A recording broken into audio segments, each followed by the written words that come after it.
Hello friends, मैं सनी आपका स्वागत करता हूं आपके अपने पसंदीदा चैनल अंश स्टडी गुरु में। दोस्तों, आज की इस वीडियो में हम बात करेंगे इफेक्ट्स ऑफ इलेक्ट्रिक करंट, यानी कि करंट के क्या प्रभाव है, करंट के प्रभाव को हम कैसे समझ सकते हैं, कैसे जान सकते हैं, इसके बारे में मैं डिस्कस करने वाला हूँ। तो दोस्तों, जैसे कि बिजली के बारे में हम जानते हैं, करंट के बारे में जानते हैं, लेकिन शायद हमको नहीं पता है क्या क्या इफेक्ट है, इसके बारे में नहीं जानते हैं। तो इस वीडियो में आपको जानने को मिलेगा कि बिजली की करंट के प्रभाव के बारे में हमें जानने को मिलेगा और इफेक्ट ऑफ इलेक्ट्रिक करंट क्या है, इसके बारे में भी आपको मैं पूर्णतः जानकारी देने वाला हूं। दोस्तों, अगर आप ये वीडियो देखते हैं तो मुझे लगता है कि शायद आपको बहुत सी ऐसी नई चीज़ें जानने को मिलेगा जो आपके एग्जाम में शायद कुछ क्वेश्चंस, ऑब्जेक्टिव क्वेश्चंस इसी पे आधारित आपको मिल जाएंगे। तो दोस्तों, कुछ चुनिंदा पॉइंट है, मैं आपको बाद में डिस्कस करूंगा। सबसे पहले मैं इसके थ्योरिकल पॉइंट को बता देता हूँ। तो दोस्तों, जैसे बिजली की करंट के प्रभाव के बारे में अगर बात की जाए तो अगर जब हमारा इलेक्ट्रिक करंट होता है, यानी कि जब करंट किसी भी चालक में बहती है तो वास्तव में इलेक्ट्रॉन ही उस चालक को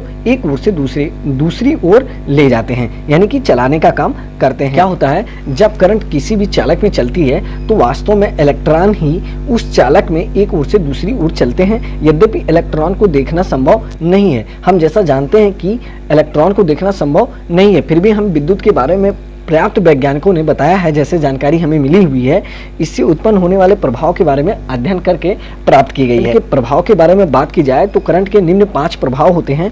जैसे नंबर 1 एग्जाम्पल के तौर पे मैं बताऊंगा, उसके बाद उसके विषय में भी डिस्कस करूंगा। यानी कि नंबर 1 हमारा क्या है, फिजिकल इफेक्ट, जिसे हम शारीरिक प्रभाव कहते हैं। उसके बाद हमारा नंबर 2 है एक्स-रे इफेक्ट, यानी कि किरणें उत्पन्न करने का प्रभाव।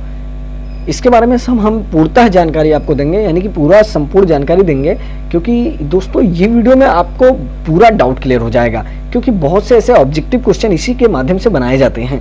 उसके बाद हमारा दूसरा हो गया है। अब तीसरे की बात करते हैं, हीटिंग इफेक्ट। हीटिंग इफेक्ट के बारे में भी बताऊंगा। हीटिंग इफेक्ट का हिंदी क्या होता है ये भी आप जान लीजिए, यानी कि गर्मी प्रदान करने वाला प्रभाव हमारा हीटिंग इफेक्ट होता है। दोस्तों, इसके बाद हमारा चौथा है केमिकल इफेक्ट, यानी कि रासायनिक प्रभाव। ये भी हमारा क्या है, इलेक्ट्रिक करंट का इफेक्ट है। ठीक है। उसके बाद हमारा 5वां है चुंबकीय इफेक्ट, यानी कि मैग्नेटिक इफेक्ट। मैग्नेटिक इफेक्ट भी हमारा क्या, बिजली करंट का या इलेक्ट्रिक करंट का प्रभाव है। तो दोस्तों, इन सब के बारे में हमने जान लिया है। अब हम बात करते हैं कि नंबर 1 पॉइंट्स लेते हैं, जैसे फिजिकल इफेक्ट।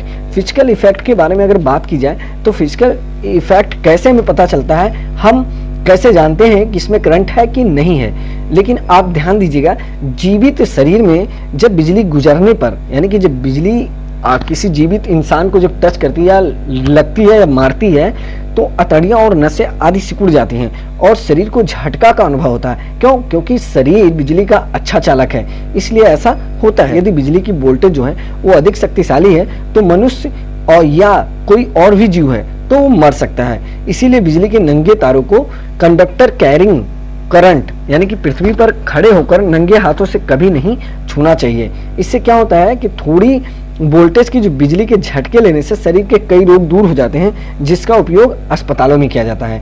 ठीक है। हमारे शरीर की जो रेजिस्टेंस होती हैं वो अलग अलग दशाओं में अलग अलग होती हैं। तो दोस्तों, ये आपका ऑब्जेक्टिव क्वेश्चन हो सकता है कि जब आपका एग्जाम हो तो एग्जाम में पूछ सकता है कि जब हमें इलेक्ट्रिक करंट के इफेक्ट की अगर बात की जाए या किसी के बारे में बात की जाए कि हमारे सूखा शरीर होने पे कितनी रेजिस्टेंस हो सकता है अगर हमें करंट लग रहा है या नहीं लग रहा है, तो जिसे हम फिजिकल इफेक्ट के माध्यम से जानेंगे। जब हमारा शरीर सूखा होता है तो रेजिस्टेंस हमारा जो होता है वो 70,000 ओम से 70,000 ओम प्रति स्क्वायर सेंटीमीटर से 1,00,000 ओम स्क्वायर प्रति सेंटीमीटर हो सकता है।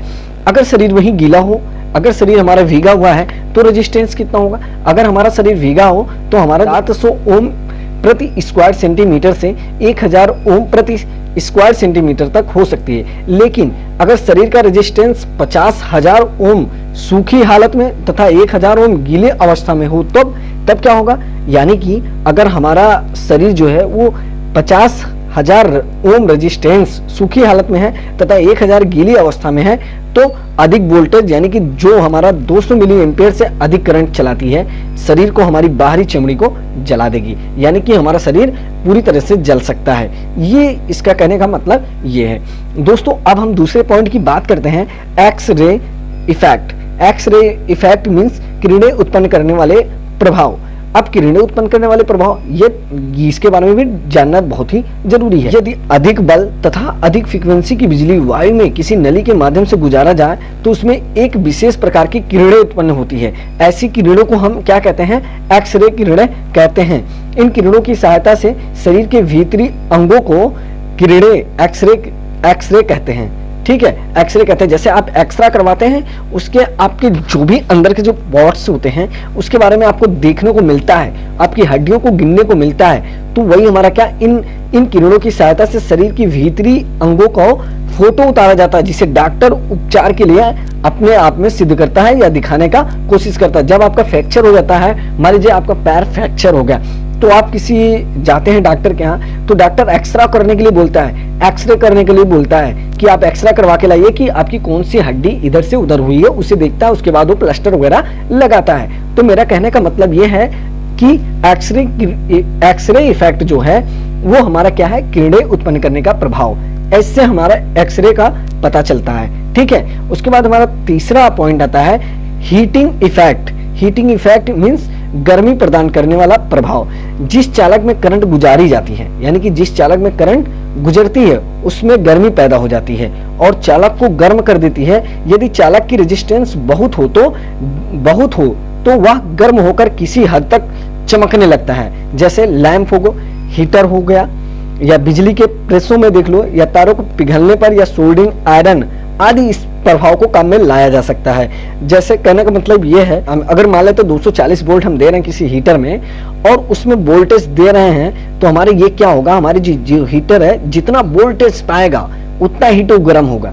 कहने का मतलब यही है कि वह किसी भी हद तक हम इसे पता कर सकते हैं। लैंप हो गया, हीटर हो गया, बिजली के प्रेस में हो सकता है, किसी तार को पिघलाने का काम, अगर हीट ज्यादा हो जाएगा तो हमारा तार पिघल जाएगा। अगर वोल्टेज ज्यादा आ रहा है, हमको जहाँ 2 mm का तार लगाना है वहां हम 1 mm का तार लगा देते हैं, तो क्या होगा, पिघल जाएगा। तो वही कहने का मतलब है हीटिंग इफेक्ट, जिसे गर्मी प्रदान करने का प्रभाव।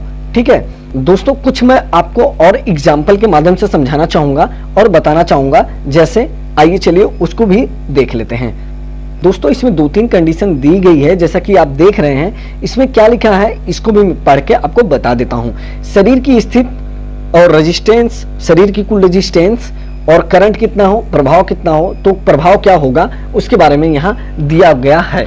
तो दोस्तों अगर 200 वोल्टेज है और हमारी शरीर बिल्कुल गीला है, तो यानी कि 1000 अगर ओम रेजिस्टेंस होता है, हमारे शरीर का ओम जो है 1000 ओम का रेजिस्टेंस होता है, हमारा शरीर का जो रेजिस्टेंस है वो 1000 ओम प्रति स्क्वायर सेंटीमीटर होता है, यानी कि 0.2 एम्पियर की करंट मिल रहा है 200 वोल्ट पर, तो आदमी क्या होगा, वो मर जाएगा तथा थोड़ा जल भी सकता है। ठीक है, वही अगर 0.5 एम्पियर का करंट मिल रहा है 500 वोल्ट पर, तो आदमी मर भी जाएगा और जल भी जाएगा। ठीक है, लेकिन अगर 1000 वोल्ट हो जाता है वहां 10 एम्पियर, तो बिल्कुल जल जाएगा। जैसे 11000 हमारा जो वोल्टेज होता है, अगर उस पे कोई आदमी करंट को छूता है तो क्या एकदम खत्म हो जाएगा, क्योंकि हम जानते हैं कि जो 11000 की जो लाइनें जाती हैं, अगर वो वायर उसके नीचे रहता है तो हमें वैसे भी इफेक्ट हो जाता है। क्योंकि अगर कभी कभी आपने ऐसी घटना सुना होगा कि जब 11000 वोल्टेज के नीचे अगर कोई व्यक्ति बात कर रहा होता है फोन से, तो ऐसा लगता है उससे खींच रहा है, आकर्षित कर रहा है। तो मेरा कहने का मतलब यही था दोस्तों। अब जैसे शरीर की स्थिति अगर ना गीली हो और ना ही सूखा हो, यानी कि 5000 ओम रेजिस्टेंस प्रति स्क्वायर सेंटीमीटर हो, और यानी कि 0.4 एम्पियर करंट हो 200 वोल्ट पर, तो क्या होगा, ना चोट लगेगी, दर्दनाक शॉक भी नहीं लगेगा, बहुत थोड़ा लगेगा, यानी कि बहुत थोड़ा सा करंट महसूस होगा। ठीक है, वही क्या होगा, अगर 500 वोल्टेज होगा तो 0.1 एम्पियर करंट होगा और आदमी क्या थोड़ा जलेगा, थोड़ा सा शॉक लगेगा, यानी कि झटका का महसूस होगा। ठीक है, अब यही अगर 1000 वोल्टेज है तो 1 एम्पियर का करंट होगा, वहां क्या होगा, आदमी की स्थिति क्या होगा, जल जाएगा या फिर मर जाएगा। ठीक है, जल जाएगा, ये स्थिति हो जाएगी कि वह जल जाएगा। अब दोस्तों अब सूखा, यानी कि सूखा अगर एकदम सूखा है तो शरीर की जो, अगर शरीर उसकी सूखा एकदम है तो उसका जो रेजिस्टेंस होता है वह 10000 ओम प्रति स्क्वायर सेंटीमीटर का रेजिस्टेंस होगा उसके शरीर की। और वहां अगर 200 वोल्ट पर हम ऐसा करते हैं, यानी कि जो हमारी करंट कैपेसिटी होगी वह 0.002 एम्पियर होगा, यानी कि शॉक जलेगा नहीं, यानी कि बहुत थोड़ा सा शॉक लगेगा और जलेगा नहीं, ठीक है। लेकिन वहीं अगर 500 वोल्ट पे ऐसी कंडीशन होती है, यानी कि 0.005% अगर एम्पियर करंट होता है 500 वोल्टेज पर, तो वह क्या होगा, थोड़ा सा शॉक लगेगा, जलेगा नहीं, ठीक है। ये कंडीशन आपको समझ में आ गई। वहां अगर 0.1 एम्पियर 1000 वोल्टेज में 0.1 एम्पियर करंट अगर लगता है, लगेगा, तो वह मर जाएगा, थोड़ा जलेगा भी, ठीक है। तो दोस्तों ये रहा कुछ आपको समझाने का मेरा तरीका, और आप शायद उम्मीद करता हूं आपको समझ में आ गया होगा। अगर और भी किसी भी प्रकार के डाउट्स लगे तो आप कमेंट के माध्यम से पूछ सकते हैं, और अगर चैनल पर नए हुए तो लाइक भी कर लीजिएगा, उसके साथ में सब्सक्राइब भी कर लीजिएगा, जिससे नेक्स्ट वीडियो की नोटिफिकेशन आपको भी मिलती रहे। दोस्तों अब बात कर लेते हैं रासायनिक प्रभाव के बारे में, यानी कि केमिकल इफेक्ट। केमिकल इफेक्ट के बारे में बात अगर की जाए तो जैसा कि हम जानते हैं, जब किसी तेजाब में मिले पानी से विद्युत गुजारी जाती है तो पानी में रासायनिक क्रिया होती है, रासायनिक क्रिया हो जाती है। इस क्रिया को बैटरी चार्ज की जाती है। जैसे इस प्रक्रिया को हम जानते हैं कि बैटरी चार्ज की जाती है, तथा इसे इलेक्ट्रोप्लेटिंग भी होती है, इलेक्ट्रोप्लेटिंग भी होती है, जैसा कि शायद आपको पता है। ये हमारा क्या देख रहे हैं, जैसे कि चित्र आपको दिखा दे रहा हूं मैं, ये केमिकल इफेक्ट है। पांचवा हमारा जो है वो है चुंबकीय प्रभाव, यानी कि मैग्नेटिक इफेक्ट्स। जब किसी कंडक्टर में दोस्तों जब किसी कंडक्टर में करंट गुजरती है तो कंडक्टर के चारों ओर चुंबकीय बल रेखाएं पैदा हो जाती हैं। यानी कि जब किसी कंडक्टर में करंट गुजारी जाती है तो उसमें क्या होता है, कंडक्टर के चारों ओर चुंबकीय बल रेखाएं पैदा हो जाती हैं, और यदि कंडक्टर को लोहे के टुकड़े पर लपेटें तो वह टुकड़ा चुंबक बन जाएगा, और यह प्रभाव पंखा, मोटर, विद्युत घंटियों में आदि में प्रयोग किया जाता है। जैसे कि शायद आपको पता है, अगर आप इलेक्ट्रीशियन हैं तो आपको शायद पता होगा कि जब हमारा जो फैन होता है उसके जो मोटर होते हैं अंदर लगे होते हैं, उसकी वाइंडिंग की जाती है, उसमें लोहे भी लगाए जाते हैं। क्यों लगाए जाते हैं, यही सब रीजन है दोस्तों, मैग्नेटिक इफेक्ट होता है उसमें, इसलिए ऐसा किया जाता है। तो दोस्तों ये रहा आज का कुछ ये वीडियो। दोस्तों आपको, मुझे लगता है कि आपको इंटरेस्टिंग लगा होगा और अच्छा भी लगा, मजा भी आया होगा। तो दोस्तों इसी प्रकार से वीडियो पाने के लिए चैनल से जुड़ जाइएगा, और इसके आगे मैं ऑब्जेक्टिव क्वेश्चंस के बारे में बात करूंगा, और फिर आगे ऐसे ही हम पढ़ते रहेंगे। तो अगर चैनल पर नए हैं तो सब्सक्राइब करना ना भूलिएगा, उसके साथ ही में बेल आइकन प्रेस कर दीजिएगा, जिससे नेक्स्ट वीडियो की नोटिफिकेशन आपको मिलती रहे। ओके, ऑल द बेस्ट साथियों, फिर मिलते हैं अपने नेक्स्ट वीडियो में, तब तक के लिए अलविदा। जय हिंद, जय भारत।